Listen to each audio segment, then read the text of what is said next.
Dear students, class 12th की exercise अपने 5th का विविध एक्सरसाइज है और उसका हम देखते हैं क्वेश्चन नंबर 15। क्वेश्चन नंबर 15 है कि यदि a बराबर ये अवयव हो तो a इनवर्स ज्ञात करो, तत्पश्चात इसकी सहायता से निम्न समीकरण निकाय को हल कीजिए। सबसे पहला काम तो आपको करना है कि इसमें a इनवर्स का मान ज्ञात करना है। ये आपको अवयव a दे रखा है। देखिए सॉल्यूशन करें इसका कि a बराबर आपको अवयव दे रखा है 1 1 1 1 2 -3 2 -1 3। इसका हम सारणिक a की वैल्यू निकालें तो एक पंक्ति छोड़ दो, स्तंभ छोड़ दो, कितना हो गया 2 तिया 6 माइनस 3 एकम 3। दूसरे नंबर पे -1 आता है, पंक्ति छोड़ दो, स्तंभ छोड़ दो, 1 तिया 3 माइनस, लेकिन 2 तिया 6 माइनस का इससे प्लस का हो जाएगा 3 6 3 दूनी 6 प्लस 1, पंक्ति स्तंभ छोड़ेंगे तो -1 माइनस 2 दूनी 4, 6 में से 3 गया तो 3, यहाँ हो गए 6 और 3 माइनस के 9 और 4 और 1 माइनस के 5, तो यहाँ हो गए माइनस के 5 और 4 सॉरी 9 और 5 14, 14 में से 3 गए तो बच गए माइनस के 11, जो कि कैसे है बेटा नॉट इक्वल टू 0, यानी कि इसके वैल्यू 0 के बराबर नहीं है, इसलिए ए इनवर्स विद्यमान होगा। ए इनवर्स का अस्तित्व होगा। ए के सहखंड निकाल देते हैं। सेकंड का मतलब F11। देखिए सीक्वेंस देख लो, plus minus plus minus plus minus plus minus plus. तो पहले नंबर पे प्लस आता है। देखिए इसके लिए पंक्ति छोड़ दो, स्तंभ छोड़ दो, बच गया कितना 2 तिया 6 माइनस 3 एकम 3 माइनस माइनस प्लस का 3, तो आ जाएगा 6 में से 3 जाएगा तो कितना बचेगा 3। F12 माइनस का होता है, इसके लिए पंक्ति स्तंभ छोड़ेंगे तो 3 एकम 3 माइनस 2 तिया 6, ये प्लस का हो जाएगा 6, तो आंसर आ गया माइनस का 9। F13 किसका आता है प्लस का, पंक्ति स्तंभ छोड़ेंगे तो -1 माइनस 2 दूनी 4, तो आंसर हो गया माइनस का 5। F21 माइनस का होता है, इसके लिए पंक्ति छोड़ दो, स्तंभ छोड़ दो, बच गया 1 तिया 3 माइनस 1 एकम 1, लेकिन ये प्लस का हो जाएगा 1, तो आ गया माइनस का 4। F22 प्लस का होता है, इसके लिए पंक्ति स्तंभ छोड़ेंगे तो 1 तिया 3 माइनस 2, आंसर हो जाएगा 1। F23 माइनस का होता है, इसके लिए पंक्ति स्तंभ छोड़ेंगे 1 एकम 1 माइनस का 1 माइनस 2 एकम 2, तो माइनस का 3, लेकिन हो गया प्लस का 3। F31 किसका होता है प्लस का, पंक्ति स्तंभ छोड़ेंगे तो माइनस का 3 माइनस 3 एकम 3 और माइनस का 2 एकम 2, तो हो गया माइनस का 5। F32 किसका होता है माइनस का, पंक्ति और स्तंभ छोड़ेंगे तो 1 तिया 3 माइनस का 3 माइनस 1 एकम 1, तो इसका आंसर हो जाएगा प्लस का 4, क्योंकि माइनस का 4 इससे प्लस का 4। F33 किसका होता है प्लस का, पंक्ति स्तंभ छोड़ेंगे तो 2 एकम 2 माइनस 1, तो आ जाएगा 1। अब हम यहाँ निकाल ले Fij अभी क्या हो जाएगा 3 माइनस 9 माइनस 5 माइनस 4 1 3 माइनस 5 4 1, और इससे हम क्या निकाल देते हैं एडजॉइंट ए। एडजॉइंट ए क्या हो जाएगा Fij का ट्रांसपोज। तो बट देखिए बेटा इसका ट्रांसपोज क्या हो जाएगा 3 माइनस 9 माइनस 5 माइनस 4 1 3 माइनस 5 4 1, ये अपना हो गया है एडजॉइंट ए। अब हम इसका निकाल देते हैं ए इनवर्स। देखिए बच्चों ए इनवर्स का फॉर्मूला होता है 1 बटे सारणिक ए इनटू एडजॉइंट ए।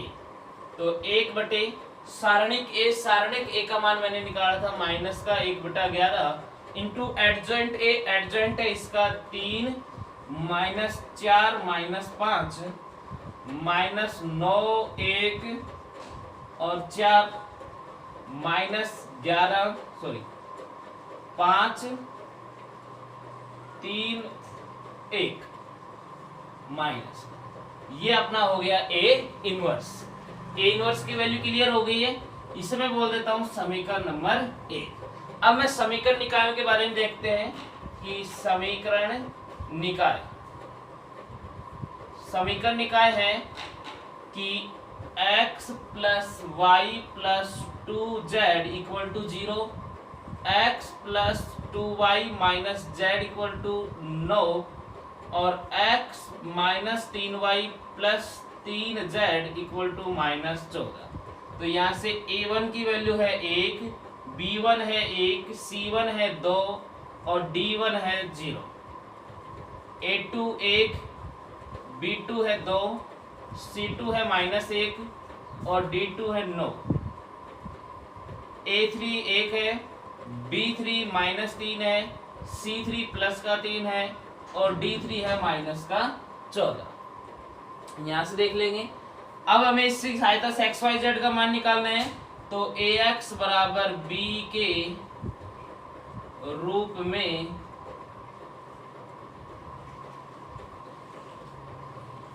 लिखने पर, तो ax बराबर b के रूप में नहीं लिखेंगे, इसे लिखेंगे cx बराबर b के रूप में। क्यों, देखिए अभी देखते हैं a क्या है इसमें, 1 1 1 1 1 2 1 2 -1 1 -3 3,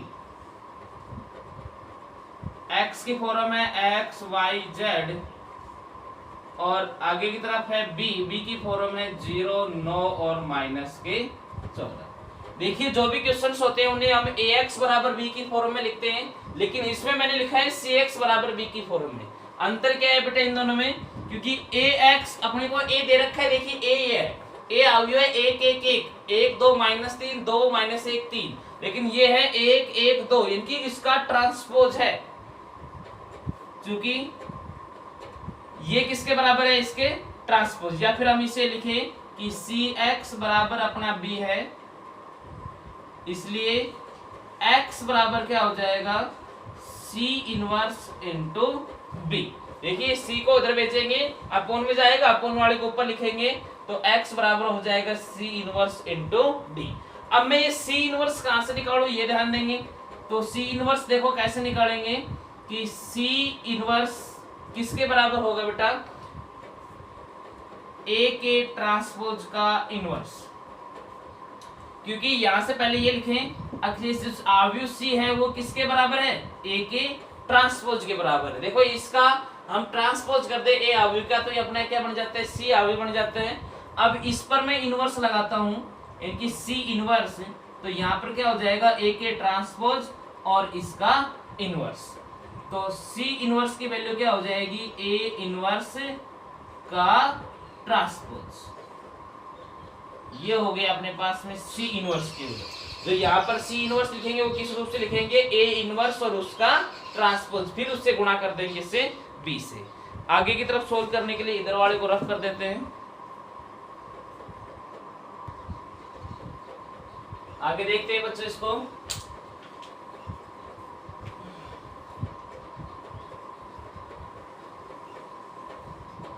कि हमने अभी निकाला कि c इनवर्स का मान किसके बराबर होगा, a इनवर्स और इसका ट्रांसपोज। तो c इनवर्स बराबर a इनवर्स यहां से लिख लो। a इनवर्स कितना है, माइनस का 1/11 3 -4 -5 -9 1 4 -5 3 1 और इसका ट्रांसपोज।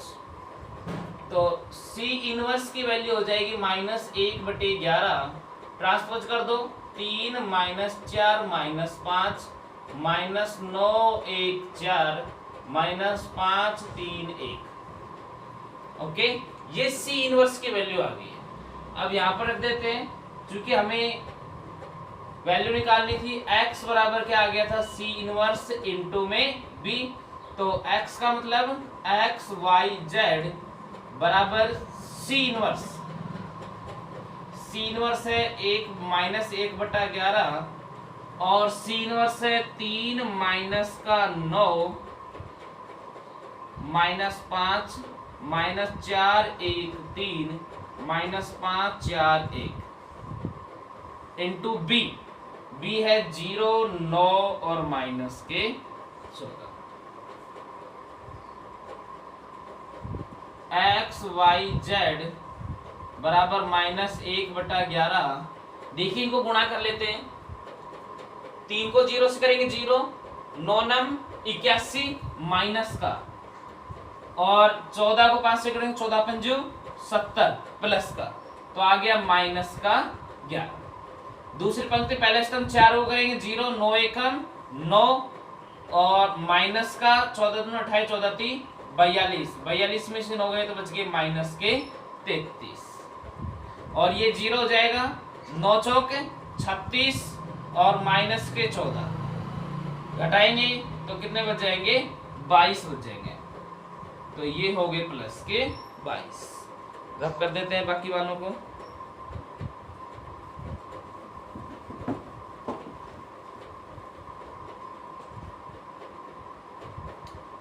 देखिए यहां से हम x की वैल्यू निकाल लें, x की वैल्यू कितनी होगी, -11 और भाग में भी है -11, क्योंकि इसको अपोन में रहने देते -11, तो कितना आ जाएगा 1।